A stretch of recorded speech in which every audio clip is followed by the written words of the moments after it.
Y un día se les ocurre poner el negocio en el súper, Claro, que se ahí inauguraba. comenzó mi padre con don Máximo, los dos, de socio, con dos localcitos.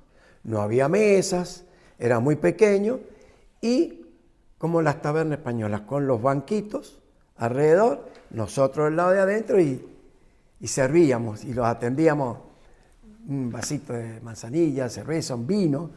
Y siempre, tanto del súper como del clavel de Oro en la Noche, ¿dónde terminaba la juerga? En la General H.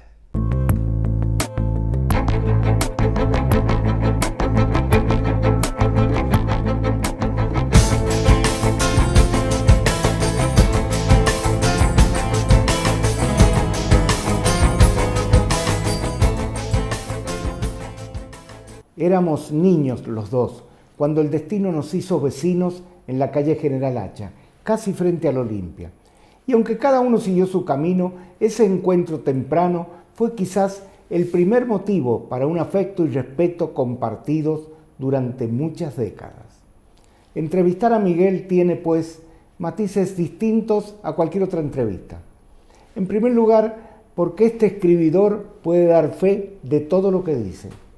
Y en segundo término, porque este periodista no puede menos que festejar la trayectoria de alguien que se hizo desde muy abajo y se ganó un lugar en base a trabajo, dedicación, honestidad y capacidad. Miguel trabajó desde muy niño y ha sido exitoso como empresario gastronómico al extremo de transformarse en un referente indiscutido de su rubro. Se dedicó al hockey sobre patines y fue el técnico que le dio más triunfos mundiales a la Argentina. Nació en España y fue tentado para quedarse a vivir allá, pero San Juan siempre fue su casa. Y ha logrado ser el ejemplo de una familia numerosa que suma hijos, nietos, hermanos, sobrinos, deportistas, profesionales, trabajadores todos. Por eso, y por el origen común, entrevistar a Miguel Gómez es un gusto personal y la confirmación de que aún se puede transitar la vida con la frente alta y ser exitoso. Miguel Gómez, comenzamos hablando de tu niñez. ¿Naciste en España? Nací en España, en la provincia de Málaga y en el pueblo de Antequera. Antequera. Antequera. ¿Dónde queda eso? Un pueblito muy cerca de Nerja, creo que está a 25 kilómetros, que ahí es donde mi padre conoce a mi mamá. ¿Y a qué se dedicaban tus padres allá? Bueno, por parte de mi papá tenían una fonda que le llamaban a un restaurante, se dedicaban a eso, y por parte de mi madre, su padre era panadero. O sea, siempre relacionado con la alimentación. Sí, siempre con la alimentación. ¿Qué los hizo un día decir nos vamos a Argentina? Bueno, mi papá siempre ha sido una persona muy quieta. Con esto te digo que se sacó 2 veces la lotería en España, una de las que se sacó apareció a los 3 días. Un día dijo, Remedio, mi madre se llama Remedio, nos vamos a la Argentina. Antonio, pero nos vamos a la Argentina. Y bueno, mi padre se vino 1 o 2 meses antes y luego nos mandó a llamar. En los tiempos difíciles, por supuesto, de España, ¿no? Pero fue el único de todos los hermanos que se vino para América, como decían ellos, me voy a América. Y pensaban que acá estaba el futuro. Sí, pensaban eso. Pero por lo menos acá ellos encontraron una familia mucho más grande, porque cuando nosotros vinimos nada más, 3 hermanos, hoy somos 7 y después de los 7 nos casamos y hoy día entre hijos y nietos somos 110 más o menos.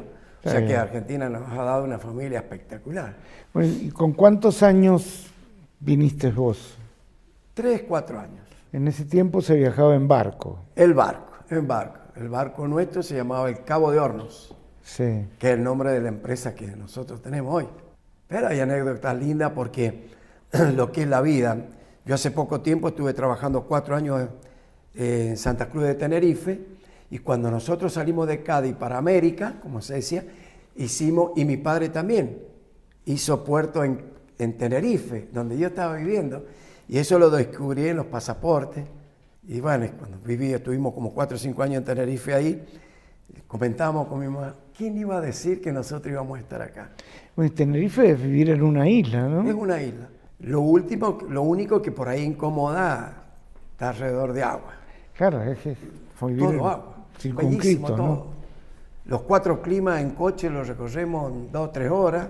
Y es cierto que hay una influencia también argentina, que conocen Argentina. sí. Muchos argentinos han Y vivido ahí. sanjuaninos, Sí, sí. principalmente en Santa Cruz de Tenerife. Y vivir en una isla así es conocerse todos. Sí, conocerse todo y con un buen puerto, que todos los fines de semana llegan barcos, cruceros impresionantes y bajan rubio, ojo celeste a la vuelta. Y están ahí en el día, a la tarde uno ya ve cómo van subiendo al barco porque parte. Y se vive muy bien, muy bien. O sea que la hotelería española de primer nivel, digamos los Meliá, los Barceló, todos son de las Islas Canarias. Mira, yo he compartido mucho toda la cadena Meliá en el tiempo que estuve trabajando allí, porque bueno, salíamos una semana sí, otra no de Tenerife, íbamos a la península y hacia Madrid o Barcelona, en la cadena de hoteles Meliá, y por eso uno cuando nombra eso, bueno, habíamos estado muy ligados en esas cosas, ¿no? Por el deporte. Bueno, y de pronto llegan a Argentina. ¿Ustedes venían a San Juan directamente? Sí. Mi padre vino directamente a San Juan. ¿Y por qué vino a San Juan? Porque teníamos unos parientes, los Ramírez Criado, que ellos eran los propietarios del cine Grande Rec y Renacimiento en aquella época. Sí. Y bueno, mi padre se vino antes, comenzó trabajando con ellos, luego trabajó con Ubaldo Montaño en la cervecería San Juan, y luego nos mandó a llamar a nosotros, y nuestra primer vivienda creo que fue la calle Santiago del Estero y Santa Fe. Y acá vivían inicialmente, a pesar de haber sacado la lotería en España, comenzaron de nuevo. Sí, mi padre... Humildemente. Muy trabajador, hacía de todo. Limpiaba cocina, desarmaba gasificadores, porque las cocinas antes andaban a queroseno y tenían unos gasificadores. De chofer en la cervecería San Juan. Después se incursionó mucho como mozo en la gastronomía. Bueno, y así empezó hasta que llegó Pepita Triana y don Máximo Oviedo. Ellos estuvieron viviendo en nuestra casa cuando ya vivíamos en la General Hacha. Bueno, ¿cómo empieza esa relación? Porque a mí siempre me apasionó la historia de los inmigrantes y sobre todo inmigrantes que tenían una historia detrás. Yo tengo entendido que Oviedo, aparte de ser un guitarrista, era medio un revolucionario. Exacto. Y que estuvo en otro país. Venezuela. Caracas. Y de pronto tuvo que venirse para estos lados, ¿no? Sí. Estuvo en Buenos Aires actuando ellos porque tanto Pepita como él, los dos eran un show espectacular en lo que era flamenco. Y hasta que llegaron a San Juan y se contactaron y muy bien, y actuaron. Y bueno, llega un momento en esa relación que don Máximo y doña Pepita se fueron a vivir a la casa nuestra. Y ahí mi padre trabajaba como mozo en un restaurante que se llamaba El Cortijo. Y después por el centro andaluz. Aparte en Entre Ríos y Santa Fe también había otro lugar donde se hacía el Clavel de Oro. El Clavel de Oro. Ahí se juntaban todos. Mi papá Sí. terminaba de trabajar a la hora que sea y ahí iba mi padre y se juntaba la mayoría de los andaluces. Y los gitanos estos que venían que les gustaba mucho el canto, el baile, todas esas cosas. Todo como lo decían ellos, el cachondeo. Y bueno, y terminaban ahí y se iban a la casa nuestra. Que en aquel tiempo era Ruperto Godoy. Claro. Y ahí, bueno, ahí han ido Juanito Valderrama, Dolores Abril, los Duendes Gitanos, Esteban de Sanlúcar. Todos los artistas por la vinculación con la Pepita. Pepita nació... Ella era de Triana. De Triana. Triana era el lugar. Y bueno, Pepita y don Máximo con el tiempo eran nuestra familia y nosotros la familia de ellos. Y un día se les ocurre poner el negocio en el súper Claro, que se inauguraba. Ahí comenzó mi padre con don Máximo, los dos, de socio, con 2 localcitos. Me acuerdo en aquella época, el local 27 y 28. No había mesas, era muy pequeño y como las tabernas españolas, con los banquitos alrededor, nosotros del lado de adentro y y servíamos y los atendíamos un vasito de manzanilla, cerveza, un vino. Los consumos eran distintos, ¿no? Sí, Sobre sí, todo, sí. los vinos espirituosos eran parte de la Exactamente. cosa, ¿no? Sí. Todos tenían en un aquella jerez, una época manzanilla. era muy famoso el Barbera de Asti y el Semillón, Sí, sí. que eran de Gualino. Y siempre, tanto del Súper como del Clavel de Oro en la Noche, ¿dónde terminaba la juerga? En la General Hacha. Y Español o Caló, que venía, los flamencos, todo, al Súper. Y ahí se armaba un cante. Oh, era... Bueno, San Sierra estuvo ahí en el contorno de los dos locales tomando vino en la bota. Bueno, estamos hablando de Monseñor San Sierra, obispo de San Juan. Exactamente. Realmente fue una época muy especial. Uno salía a la calle, yo siempre lo cuento, tu casa estaba cerca del Olimpia, y uno veía a los italianos con sus toscanitos, en lugar de habanos, los toscanos, escuchaba hablar en árabe, escuchaba hablar en dialectos de Italia. Era un mundo de inmigrantes. De migrantes. ¿No? Y en el Club Olimpia estaba el Trinquet, sí, en sí. el fondo, que eran todos valencianos. Y que ahí es donde yo aprendí más o menos a escucharlos tanto a ellos, el valenciano, que es algo... aprendí y aprendí a jugar al Trinquet. Bueno, Miguel, y de pronto ustedes fueron muchos hermanos. Yo siempre digo que sos un ejemplo de trabajo. Has trabajado mucho toda tu vida, pero empezaste muy chiquito a trabajar. Sí, era muy pequeño, 6, 7 años, 8 años yo ya trabajaba. Acá cuando vivíamos en la Santiago del Estero y Santa Fe, en la calle Mitre y Santiago del Estero había una panadería de un paisano de mi padre. Y bueno, ahí trabajaba yo, tenía 6, 7 años, me iba caminando. Y luego cuando mi madre hacía churros ahí en la calle General Hacha, yo era el que los repartía. Y después enfrente de mi casa estaba don Evaristo Alés, sí, sí. que tenía la empresa El Plata, tenía 4 micros. Y bueno, yo ahí iba, hacía algo, estaba con ellos, muy buena relación. Y bueno, ahí empecé, después trabajé con El Porteñito, donde se produjo ese gran incendio. Sí, sí. Bueno, que en los diarios salió que uno se largó y cayó en el toldo de la familiar, que era un café. Sí, sí. Bueno, ese fui yo.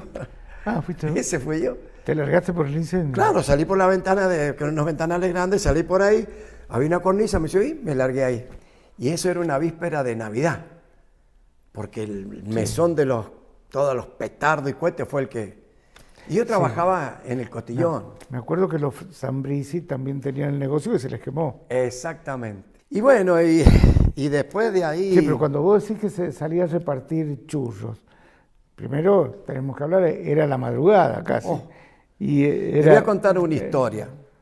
¿Tú te acuerdas del Palacio, el Picado, el diariero de la Sí, Mitre? sí. Bueno, yo salía de mi casa en una bicicleta que era de mi padre, que no me podía sentar en el asiento. O sea que andaba de lado a lado. Bueno, de ahí salía hasta donde estaba el bar Noche y Día. Ahí le llevaba los churros. Y yo tenía que bajar por la Mitre. La única luz que había de Mitre hasta Entre Ríos era de una pescadería que se llamaba Merice.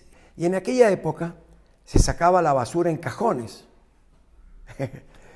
Y decía, Miguel, esta semana te toca a vos, me decía el Palacio, el Picado.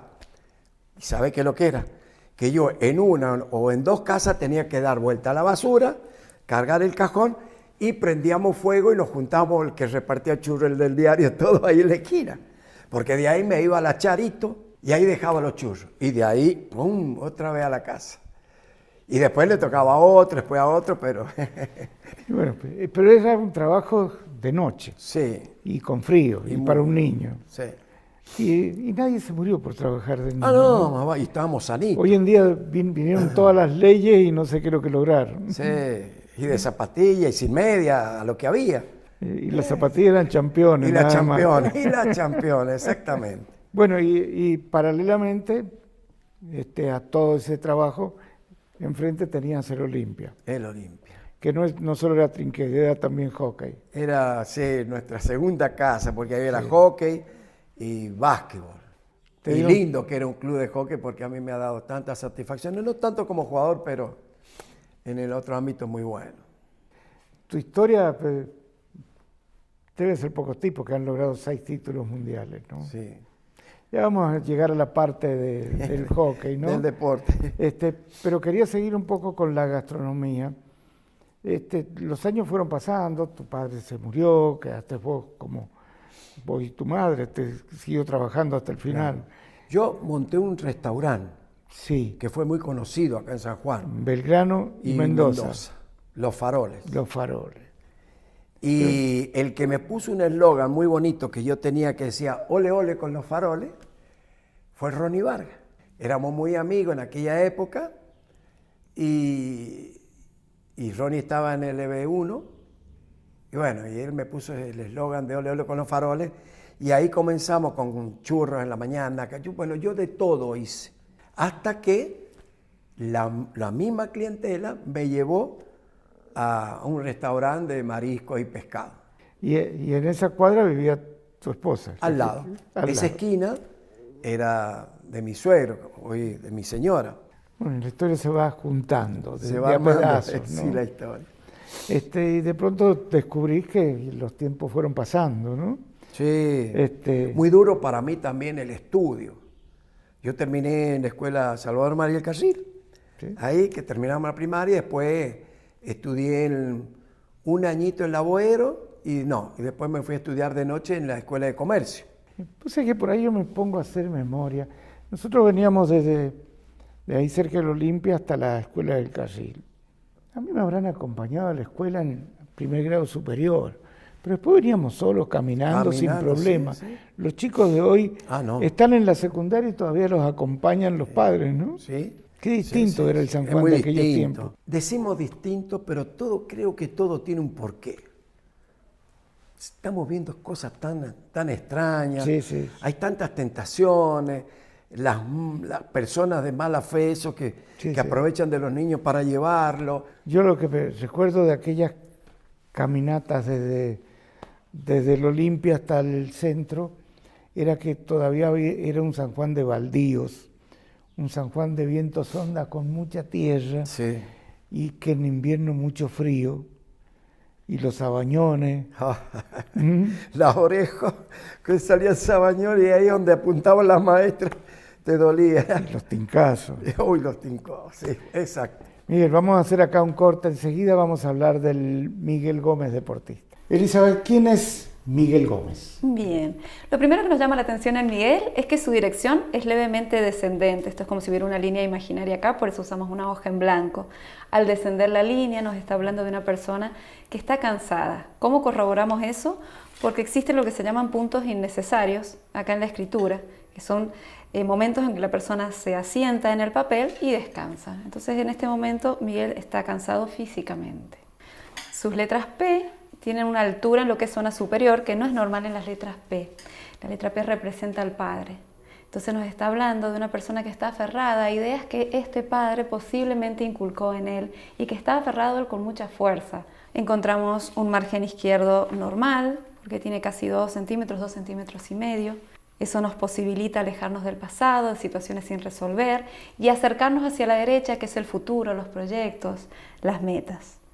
Al ser caligrafiada, que es que las letras M y N están hechas en guirnalda, al revés, nos está mostrando que es una persona creativa, que le gusta recibir y que no le gusta que le den muchas órdenes, que le marquen el camino de cómo debe hacer las cosas, sino que es muy independiente en ese sentido. Hay determinadas palabras Sí. que él las pone con mayúsculas y necesariamente con mayúsculas. Por ejemplo, la palabra amigo y la palabra vida. Eso es un cambio abrupto de tamaño que se llaman letras o palabras reflejas. Entonces, en este caso en particular nos está mostrando como una forma de resaltar algo que es muy importante en este momento de su vida, ¿sí? Que es la parte de los amigos, algo que lo contiene, que lo sostiene. Podemos ver que su inclinación va hacia la derecha, lo cual nos habla de una persona que es muy sociable, que tiende al contacto, que les resulta fácil comunicarse con los demás. Muchas gracias. Gracias. Miguel, habíamos quedado a hablar un poco del Miguel deportista. Tu formación deportiva fue indudablemente en el Olimpia, por una cuestión de cercanía, que era el club de los turcos. Había muchos turcos en esa época, ¿no?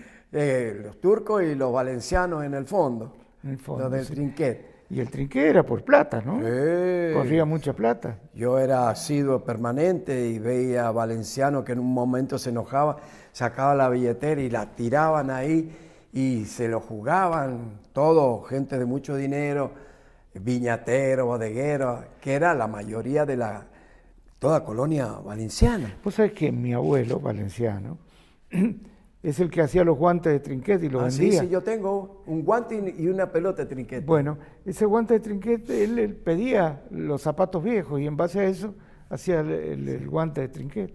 Claro, y abajo se le ponía o un cuerito o cartas. Sí. Y de acuerdo al asentamiento de pelota, que se producía moretones, y había que jugar, porque habían desafíos importantes, se ponían una o dos cartas y... Ahora, yo he visto jugar tipos a mano pelada Sí. y pegarle con una... bárbaramente. Sí, bueno, uno de los que no era valenciano, el Rolly Calíbar, Sí. pegó a mano pelada y era uno de los buenos, los Reta. Bueno, y el hermano de Rory, el Babi, yo lo he visto en los entrenamientos ponerse al arco sin patines, sin careta, pechera. sin nada y atacando con la mano. ¿Es verdad? Bueno, el hermano de Rolly, el Babi, se hizo famoso por eso, que no tenía pechera ni careta. Que eso, él era de su ser, pero lo vio a Fontana en el Mundial del 78, que venía jugando para Italia, que jugó sin pechera. Y después de ese partido, que lo llevaron esa noche, después que jugó con Argentina al hospital, porque lo habían ametrallado a pelotazo, ¿no? Claro. Pero era una época linda del hockey, ¿no? Todavía no éramos los grandes campeones, recién empezaba. Sí. Era la época de Santos Álvarez, de Rubén Alonso, De Cholo los Rae, Freifer. de los Freifer. Ahí jugó el Flaco Panetta, el Sí, Chiro sí. Putelli. Sí, sí, sí. Una época... Bueno, y ahí yo he practicado todos los deportes, básquetbol, después los baby fútbol que se hacían ahí, y después el hockey, toda mi vida ahí. Yo jugué hasta el año 80 en Olimpia. Y de ahí pasaste al VT. VT en esa época estaba en Serie B. Recién empezaba. Recién tenía hockey, pero recién empezaba. Y bueno, y ahí en el 80 en adelante, cuando yo me voy como entrenador, yo ya había estado trabajando en la escuela de hockey de Olimpia. Y ahí hice mi inicio como entrenador en la VT, en el año 80. Y bueno, y después ahí fue una carrera maratónica que estuve 18 años en ese club. Lo sacaste campeón varias veces. El título que se pueda aspirar como club lo tiene la VT. Campeón intercontinental. El primer campeonato intercontinental que se hizo lo ganó la VT, que le ganamos al Barcelona en 2 test match. Y bueno, sudamericano, varias veces campeones oficiales. Fue una época espectacular, con un hombre muy visionario, don Juan Monserrat. Y en lo que él quería de ese deporte, y bueno, juntó todas las piezas y lo consiguió. Ahora, ¿y cómo hacías para trabajar y al mismo tiempo ser técnico y ser exitoso como técnico y viajar? Bueno, eso me daba, porque el hockey normalmente cuando yo lo desarrollaba era después de las 6 de la tarde y hasta las 12 de la noche. Y en ese interín, cuando yo tenía los faroles, la que me bancaba era mi señora de cocina nada. Era única hija, profesora de música. Bueno, cuando nos casamos, la mentalidad del hombre de antes, no va a trabajar, me va a ayudar a mí. Y bueno, y se convirtió en un momento en la cocinera de los faroles. Y bueno, y ella la que me bancó cuando yo tenía el negocio y me iba afuera, hay veces que hasta 50, 60 días estaba afuera, y me bancó todo eso. Bueno, y ahí aposté mucho a la parte deportiva hasta que en un momento dado vendí los faroles porque ya era muy duro, muy... Bueno, vendí los faroles, me dediqué a finca, después vendí la finca, me metí con mi padre, le compré a mi padre ahí. Y bueno, y ahí comenzó con mi hermano Antonio. Que fue otra historia, ¿no? Sí, sí. Porque creo que hablar del súper es hablar de los Gómez, ¿no? Sí. Yo me acuerdo patente que se estaba construyendo Y yo abría una puertita y me metía por ahí en la construcción a ver los locales. En el año 62. Y somos de los que están ahora, creo que el único que está de primer día.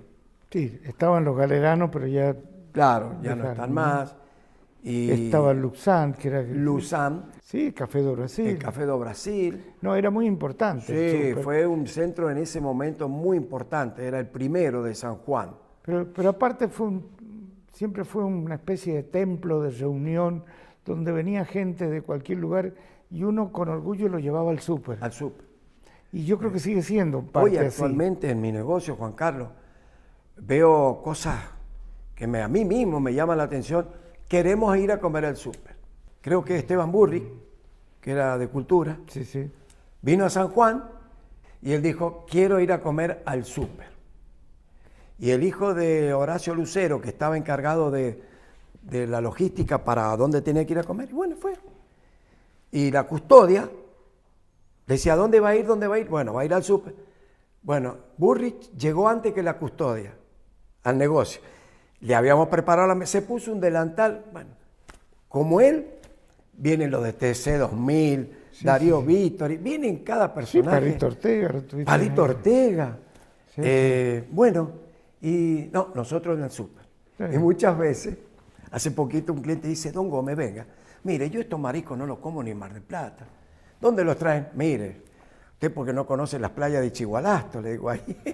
Claro, ¿Cómo? Le digo, no, es un chiste, le digo. está bien. Bueno, y empezaste con la selección. De pronto los éxitos en VT hicieron que te convocaran también para Claro. la selección, primero la sanjuanina y después la argentina. Primero la sanjuanina, que yo alterné ahí, mi profe, o sea, la persona en la cual yo observaba y aprendía era Santos Álvarez. Y en el año 84, estando don Pancho Llanelo de presidente de la federación y don Gonzalo Molina en la confederación, fui nombrado técnico de la selección argentina. Ya había sido técnico de la selección argentina sub-20, que salimos campeones en Chile. Y bueno, ahí salimos campeones sudamericanos y luego me nombran en la mayor. Y fue en Novara 84 que salimos campeones del mundo. Bueno, y ahí fue hasta 18 años 18 años. al frente de la selección. Y conseguiste 3 títulos mundiales, 5. 3 de varones, 3 de varones. un sub-20 y un femenino. Y uno- después ganamos lo máximo, las Olimpiadas de Barcelona 92. Sí. Pero fueron duras, porque a mí me tocó la renovación de la época de oro de... ¿Y cómo es dirigir una selección? Porque yo me imagino, en un club lo sé de chiquito, lo vas viendo, pero llega a una selección, todos son estrellas. Es más una tarea de armonización que otra cosa, ¿no? muy psicológico. Muy psicológico. Sí. Uno tiene que tratar de que para poder mandar, no es cuestión de decirlo, no, estoy así, no. Simplemente llevarlo a qué y que participen. Y los jugadores de acá de Argentina uno los maneja bien, pero los que vienen de Europa hay que tener en cuenta que el 90% son salvadores de sus clubes. Son los mejores jugadores de los mejores equipos de Europa. Entonces, por sistema, por un montón de cosas, están muy elevados en todo. Entonces uno tiene que andar con cuidado para que no le digan, no, usted está equivocado.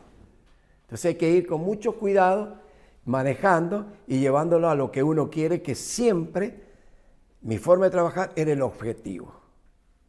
Nosotros tenemos un objetivo, si logramos, cada uno poniendo lo que tiene y vamos a lograrlo. Y he tenido muy buenos resultados, me ha tocado muy buena gente. Y con ellos yo he tenido 3 o 4, 3 generaciones. Después de la de oro yo le digo a Martinazo, Locoria, Lu, Agüero. Después de esa de oro, tuvimos 3 generaciones en las cuales yo tuve que ir renovando y con las 3 generaciones fuimos campeones del mundo. Con tu experiencia personal, ¿alcanza con el equipo o tenés que tener también el jugador diferente para ganar un mundial? Nosotros los argentinos, por nuestra forma de ser, en Europa no necesitan un distinto. Ellos se manejan a base de una disciplina, una táctica y sistema, y logran todo. Nosotros, por nuestra forma de ser, que es la gambeta, que es la levantada, que es la individualidad, siempre tenemos que adaptarnos a lo que tenemos dentro de nuestro sistema de juego y nuestro movimiento. Siempre está el creador, el de la fantasía y el que te salva. Pero qué sé yo, México 86 en fútbol, sin Maradona era una selección más. Claro. Acá se han dado grandes selecciones, como la del 78, pero también tenían un Martinazo en su mejor momento. Oh, Martinazo, Coria, Agüero. Claro. Oh. Era un equipazo. Sí. Bueno, nosotros, es por eso que el jugador argentino es tan requerido en la mayoría de los deportes en Europa. El deportista argentino siempre está creando, aparte tiene un amor propio, asimila muy pronto los conceptos y se adapta muy bien a la disciplina europea. Miguel, ¿te casaste? ¿Cuántos hijos tenés? Yo tengo actualmente 4 hijos y 9 nietos. ¿Y 4 hijos te han salido? Uno abogado, otro chef. Un abogado, uno chef. El Gerardo, el que está siguiendo tus pasos ahí. Y Gerardo... Cuando no estás vos, está él ahí. Sí, no, le ha dado una mano y una creatividad muy para la cocina que me hace acordar mucho a mi papá y a mi hermano, que la cocina era un amor, le salía de adentro. Y bueno, yo he tenido la suerte de que este niño ¿Le gusta? Le guste. Sí. Le gusta. Por ahí él se queja de que vos viajas mucho y que él está todos los días. Bueno, pero es que los años pasan. Sí, bueno, ¿y después? Y después Miguel Ángel, que se recibió de abogado. Sí. Cristina, que es la segunda, que es profesora de exclamación, maestra. Después está Gerardo, que es el chef. Y Marcela, que es la más chica, que es médica. Médica. Sí, ella vive en Córdoba. Bueno, Miguel, preguntarte qué hiciste con tu vida ya es ocioso. Son tantas cosas. ¿Qué sigo haciendo de mi ¿Qué vida? seguís haciendo? ¿Te imaginás sin hacer nada? ¿Sin el súper? No. Sin el hockey? Por ahí quiero, Por ahí. pero no me pierdo. Me costó mucho cuando yo dejé el hockey. Fue muy duro porque mi vida siempre ha sido desde las 18 horas hasta las 12, 1 de la mañana, hockey. Y uno de mis hermanos, que es socio del Club Siro-Libanés, me dice, ¿te vas a venir conmigo? Y bueno, me lleva todas las tardes y juego al dominó. Y bueno, y me junto, ahí me he encontrado con un montón de amigos del hockey y de trabajo y de la vida. Sé que me paso desde las 7 de la tarde hasta las 9:30, 2 horas y media, con un desenchufe total. ¿Y estás contento con todo lo que has hecho? ¿Has sido feliz? Sí, muy feliz. Muy feliz. Si tuviera que nacer, lo haría igual. Hay cosas muy especiales. Que uno sale a la calle, Miguel, uno va acá, recibe mensajes de afuera. ¿Y por qué será? Un amigo en común que tengo, Nene Allende, dice, bueno, ¿viste? Uno en la vida cosecha lo que siembra, dice. Sí. Y bueno, y es tan lindo. ¿Y estás contento incluso de haberte quedado en Argentina siendo español? Sí, muy contento. Muy contento porque, bueno, yo España lo he vivido 3 años, Está bien, ni me pero acuerdo. viajás, andás, nada. has trabajado. Pero lo de Argentina para mí, soy orgulloso, muy orgulloso de ser argentina a pesar.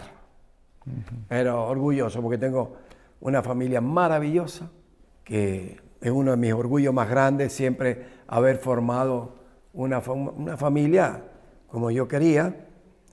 Y bueno, entonces más que agradecer. Te pido una canción para cerrar esta charla. ¿Cuál sería? Mira, hay una canción que yo siempre lo escuché mucho en mi casa y que hace muy poco, que ha sido el Día del Migrante, la escuché. Y era una de las canciones que más la emociona a mi madre, que es cuando salí de mi tierra. Y bueno, y las lágrimas, mi madre, y uno se emociona mucho, porque a pesar de que yo de España ni me acuerdo, pero no sé si es la sangre. Cuando uno escucha flamenco, escucha las palmas, se te pone... Gracias, Miguel. Bueno, Juan Carlos, muchas gracias a ustedes. Cuando salí de mi tierra, volví la cara llorando, porque lo que más quería, atrás me lo iba dejando. Llevaba por compañera a mi Virgen de San Gil, un recuerdo y una pena y un rosario.